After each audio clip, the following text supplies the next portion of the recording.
শুভ সকাল বন্ধুরা, কেমন আছো সবাই? মামনি রূপকথা নতুন একটা ব্লগে তোমাদের সবাইকে স্বাগত। আর তোমাদের সাথে নিয়ে আবার একটা নতুন ভিডিও শুরু করলাম। তোমরা দেখো, আমি ছাদে চলে এসেছি। এখন আমি সকালে ঘুম থেকে উঠি, ব্রাশ ট্রাশ করি, একটু জল খেয়েই ছাদে চলে আসছি। কেন বলো তো, এখন এত রোদের জোর হয়েছে না, একটু বেলা হয়ে গেলে আর গাছে জল দিতে পারি না। আর তোমার ছাদটাও প্রতিদিন পরিষ্কার করি। আমি তো জানো যে আমার ছাদ যদি পরিষ্কার না থাকে আমার একদম ভালো লাগে না, কারণ বাইরেটা যদি পরিষ্কার না রাখি ভেতরটা কী করে পরিষ্কার রাখবো। ছাদ দেখি তো যত ধরো যাই, খালি পায়ে গিয়ে চটি পড়ে যায়, সেই নোংরাগুলোই নিচে চলে আসে। ওই জন্যে আমি প্রতিদিন একদম ফার্স্ট মর্নিংয়ে এত সূর্য উঠে গেছে দেখেছো, আর চারিদিকে আলো ঝলমল করছে, আর এত সুন্দর আজকের ওয়েদারটা তোমাদের কি বলবো। দিয়ে আমি ছাদে চলে এসেছি, এসে এই গাছগুলো আমি ছাদটা পরিষ্কার করব, মানে ঝাঁট দেবো। দিয়ে তোমার আমি গাছগুলোতে জল দেবো, জল দিয়ে তারপরে আমি নিচে যাব। কারণ বেলাও অনেকটা হয়ে গেছে, অনেকটা বলছে এখন 7:30 বাজছে, এমন কিছু বেলা হয়নি। তবুও আমার মনে হচ্ছে যেন এত রোদের জোর, মনে হচ্ছে যেন অনেকটা বেলা হয়ে গেছে। আর রাস্তাটা দেখো যে একদম শুনশান ফাঁকা একদম। আর গাছে এগুলো সব আমি রিপোর্টিং করেছি, ডাল কেটেছি, সার দিয়েছি, সব করা হয়ে গেছে। আর কত ফুল ফুটছে দেখো, আর সারা বছর এরা ফুল দিচ্ছে। তোমার আগের দিনে ভিডিও বলেছি না যে এরা আমাকে কোনো দিন নিরাশ করে না। পুনে গাছ যদি বসাতে হয় পুনে জবা বসাবে, মানে পুনে জবা জবা গাছ যদি বসাতে হয়, পুনে গাছগুলো বসালে না, পুনে জবা গাছ বসালে না কোনো দিন মানে তোমার একটা ফুল না দেওয়া হবে না। কিন্তু দেশীয় তার মধ্যে দরকার হয়। আর এটা হচ্ছে তোমার স্বর্ণচাপা গাছটা। আর এইগুলো সব দেখো আমার এখনও ফুল ফুটছে, তবে মনে হচ্ছে আর বেশি দিন ফুটবে না। যেগুলো মরা ফুল সেগুলো সব ছিঁড়ে ফেলে দিয়ে করবো। আর দেখছো ফুলে কত মানে মরা ফুলগুলো হয়েছে, সব আমি একটা একটা করে ছিঁড়ে আমি এগুলো সব আবার দেখবো ফ্রেশ হয়ে গাছটা ফ্রেশ লাগবে। দেখা যাক, যদিন ফুল ফোটে তদিন এদিন রেখে দিই, কারণ ওরা এখন ফুল দিচ্ছে ওদিকে তো মেরে দিতে পারি না। আর যখন এক গাছ ভর্তি ফুল দিয়েছিলো, ওদের শোভাতেই আমার ছাদটা ওরা আলোয় আলোকিত হয়ে গিয়েছিলো। হ্যাঁ, মানে এত কালো রং বেরঙের ফুল, আর এখনও জানো তো এত রং বেরঙের ফুল না, মানে দোল যে এসেছে সেটা বোঝা যাচ্ছে যে এত কালারফুল মানে আমার ছাদটা হয়ে আছে। আর আমার ছাদ সবসময়ই কালারফুল হয়ে থাকে, হলুদ, লাল, নীল, সবুজ, যা বলবে নানা রকমের ফুল পাতা মিলে কালারফুল হয়ে থাকে। ওই জন্য গাছের এই মরা ফুলগুলো সব ছিঁড়ে আমি একদম ছাদটাকে একবারে ঝাঁট দিয়ে পরিষ্কার করে দেবো। দিয়ে তারপরে তোমাদের বললাম নিচে যাব। আর যত ছিঁড়ছি ততই মনে হচ্ছে ছিঁড়ে, কিন্তু কি বলো তো, নিচে একটা টান আছে তো, যে নিচেই যেতে হবে, নিচে অনেক কাজ আছে, চা করব, চা খাবো, তারপরে তোমার অনেক কাজ থাকে তো নিচে, সেগুলো করব। আর একা হাতে বুঝতেই পারছো বড় মেয়ের একটু শরীরটা খারাপ, আমাকেই আজকে সব একা হাতেই করতে হচ্ছে। হাজব্যান্ডেরও শরীরটা প্রচণ্ড খারাপ, গ্যাস অম্বল হয়ে গেছে, দুদিন মানে কিছু খায় নাই, বমি করেছে, মানে এতটাই শরীরটা খারাপ। কিন্তু তোমাদের কি বলি, যে ছাদে এলে না আমার আর নিচে যেতে যেন ইচ্ছা করে না। মানে গাছগুলোকে দেখি যখন না, মনে হয় এইখানেই অনন্তকাল ধরে বসে থাকি। মানে এরা আমার মনটাকে সব সময় টানে, জানো তো, এদের এত আকর্ষণ, মানে ভালো না। সব দেখো পুরো ছাদ একদম পরিষ্কার করে দিলাম, আর তার মধ্যে সুনিতা দেখো সব কেচে কুচে মিলে দিয়ে চলে গেছে, দেখেছো। আর আমি পুরো ছাদটাকে একদম পরিষ্কার করে চলো এবার নিচে যাই, নিচে গিয়ে চাটা খেয়ে স্নান করে তারপরে আবার ছাদে আসবো, এসে ফুল তুলবো, পুজো করব, সব করব। কারণ আমার তো নিচেটা টানছে না, তোমাদের কি বলবো। আর এই গাছগুলো সব আমি রিপোর্ট করে দিয়েছি, ডাল কেটে দিয়েছি, সব পাতা গজিয়েছি, দেখেছো তো। তারপরে সারও দিয়েছি, গোবর সার। আগে তোমার 3 বস্তা আনিয়েছিলাম, তারপরে আবার 4 বস্তা আনিয়েছি, 7 বস্তা গোবর সার আনালাম।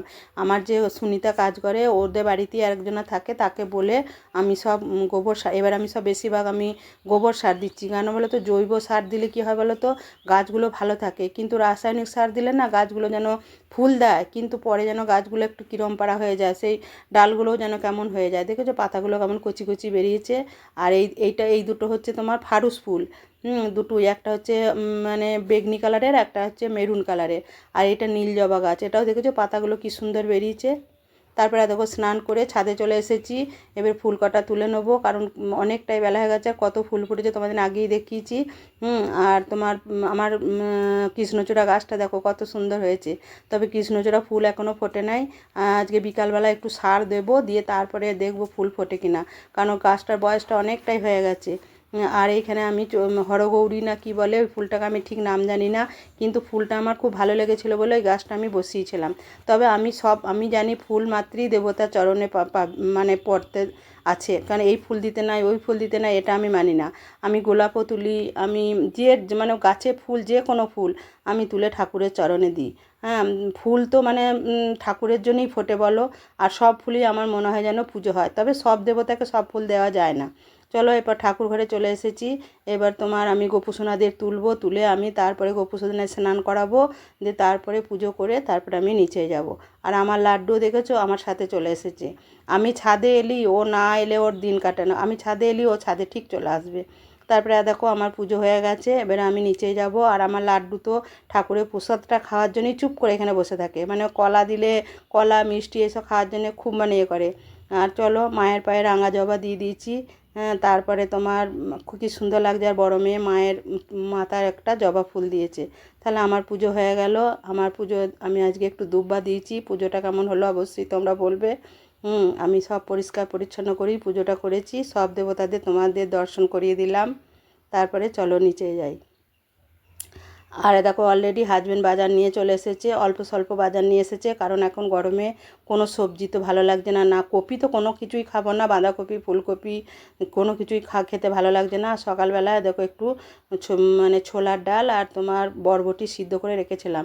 বললাম না হাজব্যান্ডের শরীরটা খারাপ, ওই জন্য ওকে কোনো কিছু দেবো না, এই সিদ্ধ দিয়ে মুড়ি দেবো, কারণ রুটি ফুটি এখন দেওয়া যাবে না। আর এই পেঁয়াজগুলো দেখছো, এগুলো আমার গাছে হয়েছিল, দুটো পেঁয়াজের মানে বসিয়ে দিয়েছিলাম, পেঁয়াজে কল বেরিয়েছিল, দিয়ে ওইগুলো নিয়ে এলাম। ওইগুলোই এই মুড়ির সঙ্গে এই পেঁয়াজটা খেতে ভীষণ ভালো লাগে, দিয়ে মুড়িতে আর পেঁয়াজেতে দিয়ে খাবো। দিয়ে তারপরে দেখো রান্নাঘরে চলে এসেছি, মানে স্টেপ বাই স্টেপ কাজ করিয়ে যাচ্ছি। সকাল সেই 5:30টায় উঠেছি, 5:30 থেকে এখন মানে এখন চললো, যতক্ষণ কাজ না শেষ হবে ততক্ষণ করেই যাব। দিয়ে তারপরে দেখো পোস্তটা ঢাললাম, ঢেলে একটু ভিজিয়ে দিলাম। আমি পোস্ত করলেই ভিজিয়ে দিই একটু, তাহলে কি বলো তো খুব তাড়াতাড়ি বাটা যায়। আর আজকে তোমার মুগ কলাইতে বিড়ি কলাইতে ডাল করব। আর তোমার করব কি পোস্ত। পোস্তটা আবার কী দিয়ে করব চলো তো খাই গা। পোস্তটা কি, আর আলুটা একটু সিদ্ধ করে নিচ্ছি, যেহেতু জ্যোতি আলু তো, চন্দ্রমুখী আলু হলে অতটা সিদ্ধ করি না, গরম জল ঢেলে দিই তাহলেই হয়, কিন্তু জ্যোতি আলু একটু সিদ্ধ না করলে না পোস্তটা বেশ খেতে ভালো লাগে না। দিয়ে তারপরে আমি একটু চাও করে নিলাম। আর এধারে ডালটা দেখো বসিয়ে দিলাম। আর এধারে বড় মেয়ে পরোটা করেছিল কালকে, দিয়ে সেই ছিল, আমি চা আর পরোটাটা খেয়ে নিলাম। দিয়ে তারপরে দেখো বেসন ভিজিয়েছি, বেসন বড়ি দিয়ে আলু দিয়ে পোস্ত করব। অনেক দিন খাই নাই জানো তো, মাঝে মাঝে তো পাল্টে পাল্টে রান্না করতেও ইচ্ছা যায়, খেতেও তো ইচ্ছা যায়, যে বেসন বড়ি আর তোমার আলু দিয়ে পোস্ত করব। আর তোমার ইয়ে করব, তোমার একটু এই বেসন বড়ি ফুলুরি রেখে দেবো, দিয়ে সেইটা দিয়ে একটু টক করবো তেঁতুলের, দারুণ লাগবে না খেতে বলো? আমার তো ভীষণ ভালো লাগে, আমার এই গরমে একটু যদি টক পাই না আমার খেতে ভীষণ ভালো লাগে। আবার মাছের টকও করে রেখেছি সেদিনে জানো তো, কিন্তু মেয়েরা কেউ মেয়েরা বলতে বড় মেয়ে বলছে না মাছের টক খাবো না। আর আমি সত্যি কথা বলতে কি মোরলা মাছটা তবুও খাই, আমি পুঁটি মাছ একদম খাই না, আমার ভালো লাগে না পুঁটি মাছ খেতে, কিন্তু আমি এক বাটি টক করে রেখেছি। যদি কেউ না খায় আমি সেটা তখন আমি বলেছি যে সুনিতাকে দিয়ে দেবো, সুনিতা আপনার খেয়ে নেবে। দিয়ে চলো তাহলে পোস্তটা চাপিয়ে দিয়ে একটু কালো জিরে আর তোমার শুকনো লঙ্কা ফোড়ন দিলাম, দিয়ে তারপরে পোস্তটা করব। আমার এই কালো জিরের গন্ধটা ভীষণ ভালো লাগে, তোমাদের কেমন লাগে অবশ্যই বলবে। দেখো আলুটা কী সুন্দর সিদ্ধ হয়ে গেছে দেখেছো, একদম 70% থেকে 80% সিদ্ধ করে নিয়েছি। দিয়ে তারপরে তোমার কষতে কষতে ও সিদ্ধটা হয়ে যাবে, একটু লবণ দিয়ে জল দিয়ে এবারে ধরো ইয়েটা দিয়ে দেবো, ওই যে বেসনের ফুলুরিগুলো করলাম ওইগুলো দিয়ে দেবো। তোমরা এরকম করে পোস্ত করে খাবে, দারুণ লাগবে। সব সময় তো ধরো পেঁয়াজ পোস্ত, শুধু পোস্ত, আলু পোস্ত এগুলো তো খাওয়াই হয়, কিন্তু বেসন বড়ি পোস্তটা একটু আলু দিলে খেতে ভালো লাগে, শুধুটাও ভালো লাগে কিন্তু একটু আলু দিলে যেন বেশি ভালো লাগে। ঠিক আছে চলো, তোমাদের সাথে অনেক গল্প করলাম, কিন্তু প্রতিদিনের একই কাজ, মানে একই মানে জীবনটা একভাবেই চলছে। আর তোমাদেরকে একটা কথাই বলবো যে আমি এই সংসারটাকে প্রচুর ভালোবাসি। আমি কেন, প্রত্যেকটা মেয়েই তার সংসারকে অনেক ভালোবাসে, অনেক স্বপ্ন নিয়ে এই সংসারটা করে, অতএব সংসারের কাজগুলো তার কাছে কিছুই মানে মনে হয় না, মনে হয় এটা তো আমার নিজের সংসার, আমি যেমনভাবে করব তেমনভাবেই যাবে। এখন তো আমাকে কেউ আমার সামনে আঙুল নাড়াতে পারবে না বা বলতে পারবে না যে এইটা করো, ওইটা কেন করছো না, এটা কেন করছো, এটা ঠিক হয় নাই, ওটা ভালো হয় নাই, এটা তো কেউ বলার নাই। এককালে বলেছে, এককালে অনেক শুনেছি, যে কাজটাই করেছি ভয়ে ভয়ে করেছি, এক পা ফেলে যখন আর এক পা ফেলেছি সেটাও ভয়ে ভয়ে ফেলেছি, একটু যদি ঘুমিয়ে গেছি সেটাও ভয়ে ভয়ে উঠেছি, মানে যেটা বলবে মানে সব মেয়েদের জীবনেই কিন্তু এই দিনটা আসে। হ্যাঁ, তারপরে দেখো হাজব্যান্ড কত উচ্ছে এনেছে, তা আমি বললাম এত কেন উচ্ছে এনেছো, দিয়ে আবার উচ্ছে কটাও ভেজে নিলাম, দেখলাম যে থাকলেই সে নষ্ট হবে। এখন নিম পাতা খাচ্ছি না, এখন উচ্ছেটা ভালো লাগছে না জানো তো, তবু এনেছে হাজব্যান্ড, কী করব, ওই জন্যে উচ্ছে কটা ভেজে নিলাম। আর তোমার আমার এখন নিম পাতাটা খেতেই বেশি ভালো লাগছে, যদিও আমি নিম পাতা খুব একটা মানে ভালোবাসি না, নয় আমি খাই, কিন্তু নিম পাতা খেলে না আমার গা হাত খুব চুলকায়, আবার আমার আবার উল্টো। দিয়ে তোমার ওই জন্যই বলেছি যা এনেছো এনেছো উচ্ছে, আর উচ্ছে তুমি এনো না, এরপর নিম পাতা দিয়েই খাবো। অনেক নিম পাতা শুকিয়ে রেখে দিয়েছি। আমার আবার বলতো কাঁচা নিম পাতাটা যদি একটু শুকিয়ে রেখে দিই, কাঠখোলায় ভেজে সেইটা নিম বেগুন করা হয় না, তার টেস্টটা যেন বেশি ভালো হয়। আর দেখো ডালটা সিদ্ধ হয়ে গেছে, ডালটা একটু ফোড়ন দিয়ে নিলাম হিং দিয়ে। আর কলাইয়ের ডাল দেখবে হিঙের ফোড়ন দিলে না খেতে ভীষণ ভালো লাগে। আর এই কলাইয়ের ডাল আর মুগ ডাল মিশিয়ে আমি যে ডালটা করি ওইটা তোমরা একটু মানে ভেজে নেবে, মানে শুকনো খোলায় ভেজে। দেখো আবার বৈকালবেলা ছাদে চলে এসেছি। সকালে ছাদে, বিকালে ছাদে। এখন ছাদে আসতে ভীষণ ভালো লাগছে জানো তো, কি বলবো তোমাদেরকে। আমার না ছাদে এলে এখন আর নিচে হাঁপিয়ে গেছি, সিঁড়িতে নিচে যেতে ইচ্ছা করছে না। আর দেখো গাছের খাবার নিয়ে এসেছি, দাঁড়াও দেখাচ্ছি ব্যাক ক্যামেরা করে। দেখো পাকা কলা, আর ধরো জুতোগুলো পরি, পাকা কলা আর চা পাতা যেগুলো করি সেই চা পাতাগুলো ধুয়ে আগে 3 দিন ধরে ভিজিয়ে রেখে দিয়েছিলাম। দিয়ে আমার কৃষ্ণচূড়া গাছটায় জানো তো ফুল আসছে না, দেখো কত বড় হয়েছে। এটা 3-4 বছর বয়স হয়ে গেল, 3 বছর তো হবেই, কত বড় হয়েছে দেখো। দিয়ে এইটা আমি এই যে গাছটা একটু কুঁড়ে এর গোড়াতে দেবো, তাহলেই দেখবে ফুল আসবে। আর এইগুলো অলরেডি সব সার দিয়েছি, কিন্তু গাছগুলোর অবস্থাটা দেখছো এখনও মানে সারটা পুরোপুরি নিতে পারেনি। সারটা যেমনি খাবারটা টেনে নেবে তেমনি গাছগুলো সুন্দর হবে। তবে আমি আর গাছে এখন কিচ্ছু জল টল দেবো না জানো তো। আমি দেখি 2টো গাছ রিপোর্ট করতে আছে, এই যে এই গাছটা রিপোর্ট করতে আছে, ওই লিলি ফুলের গাছটা রিপোর্ট করতে, যে কটা গাছ রিপোর্ট করতে আছে করি, তারপর দেখাবো। আর আজকে এখন আমি আর জল দেবো না, কারণ আমি জল ওবেলায় দিয়েছি, এবেলা আর দেবো না। আর এই গাছগুলো মনে হচ্ছে আর বেশি দিন থাকবে না। আর কি সুন্দর ওয়েদারটা দেখো, একদম চারিদিকে ওয়েদারটা দেখে না মন ভরে যাচ্ছে একদম। হাওয়া দিচ্ছে কি সুন্দর, ঠান্ডা ঠান্ডা, রোদও রয়েছে। আর আমার কৃষ্ণচূড়া গাছটা দেখেছো কত সুন্দর হয়েছে।